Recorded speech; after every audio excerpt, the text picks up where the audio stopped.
Salut tout le monde, comment allez-vous? Moi ça va plutôt bien. Aujourd'hui on se retrouve pour une nouvelle histoire d'un personnage One Piece. Aujourd'hui donc on se retrouve pour l'histoire de Ben Beckman, le second de Shanks le Roux. Bref, donc la façon dont Ben Beckman est devenu un membre de l'équipage de Shanks, il est totalement inconnu pour le moment, peut-être plus tard.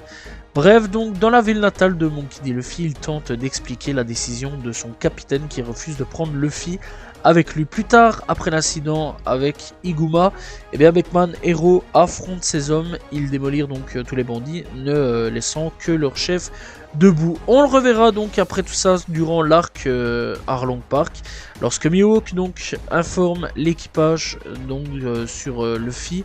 Son équipage et le capitaine corsaire font la fête comme la veille. Voilà. Puisqu'il faut savoir donc qu'ils faisaient la fête quand Mihawk est arrivé, donc ils ont repris une fête. Voilà. Après donc on le reverra durant le post-arc post-Enies Lobby, donc Ben Beckman est aperçu avec les autres membres de l'équipage du Roux, avec ce dernier monte à bord du Moby Dick. Il est vu donc il est vu admirer le choc de l'épée donc de son capitaine avec Bicento le Bicento de Barbe Blanche. Après tout ça, donc on le reverra prélude à la guerre de Barbe Blanche avec le vice-amiral Momonga a mentionné donc que l'équipage du Roux avait intercepté Kaido et on peut supposer qu'il devait être avec son équipage. Ce n'est que des suppositions, mais on imagine fortement que c'est réel. On verra donc à l'arc Marineford pendant la bataille de Marineford. Ben Beckman arrivera donc à empêchera l'amiral Kizaru d'attaquer Luffy en lui ordonnant de ne pas bouger en pointant son arme sur lui, un pistolet, face à Kizaru. Je déconne vraiment pas. Voilà, c'est une dinguerie, donc faut pas se demander à quel point le mec est puissant. Apparemment, donc, il a une menace suffisante pour faire renoncer un amiral, car celui-ci leva les mains en signe de réédition. Voilà, et donc cependant, Kizaru fait une dernière tentative pour tuer Luffy en tirant sur lui ses rayons, puis avec ses compagnons, il quitte donc le champ de bataille en emmenant donc pacifiquement le corps de Ace et Barbe Blanche avec eux.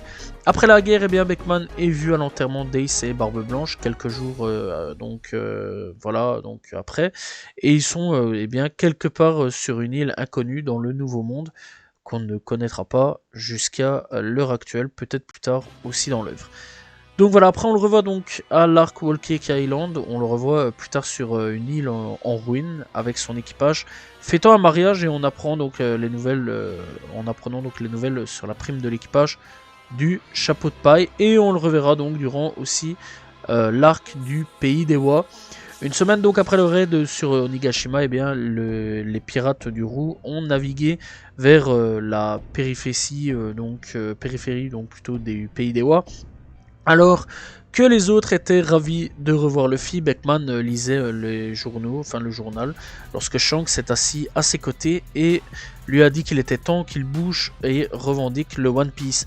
Shanks, après avoir intimidé donc Ryogu Yu, pour qu'il cesse son attaque sur Wano, les pirates du Roux ont pris la mer alors que l'équipage déjeune dans un café sur la côte d'Erbaf.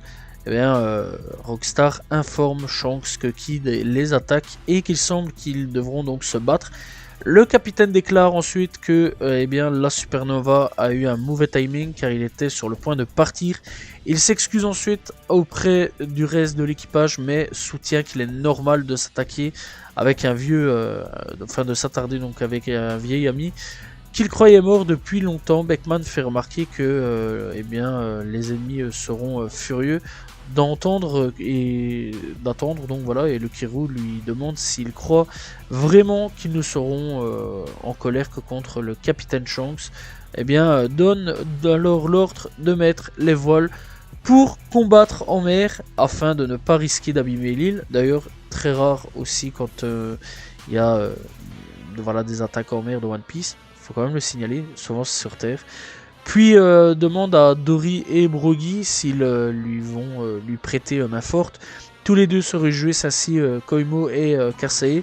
Shanks ordonne ensuite à Rockstar de délivrer un message à l'ennemi, et il peut choisir de laisser ses exemplaires d'héros de poneglyph et fuir ou risquer sa vie en lui faisant face En quittant le bar, eh bien, les alliés leur cèdent la place à Beckman et Félicité. Voilà.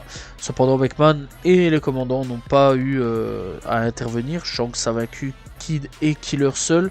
En un rien de temps, sur quoi eh bien, le capitaine géant ont coulé leur navire. Les pirates de Kid ont affronté donc les pirates de Roux, ont été donc officiellement vaincus sans que Ben ne fasse quoi que ce soit. Bref, donc il faut savoir aussi que Ben Beckman eh bien, fait partie de pas mal de jeux vidéo et donc aussi jouable en jeux vidéo. Voilà, ça c'est quand même plutôt cool.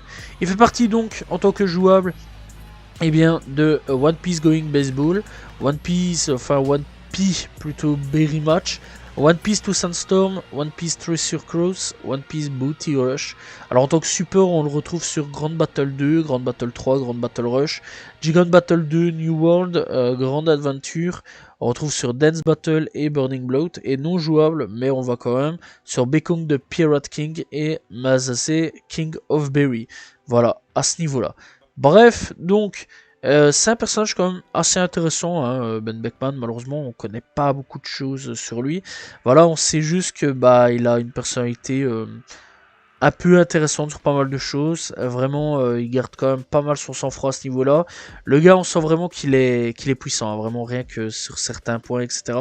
Déjà rien que le fait qu'il ait braqué Kizaru comme ça avec son gun, alors que le gars, on rappelle que c'est juste une arme.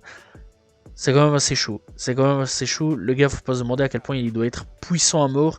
Donc voilà. Bref, il est là depuis eh bien, le chapitre 1 en matière donc d'apparition et à l'épisode 4 de One Piece en matière donc d'épisode de l'animé. Voilà, c'est donc la fin de l'histoire de Ben Beckman de One Piece. J'espère que vous avez apprécié la vidéo. N'hésitez pas à vous abonner, liker, commenter, partager. On se retrouve demain pour une nouvelle vidéo, très prochainement pour une nouvelle histoire d'un personnage One Piece. Salut tout le monde, ciao ciao.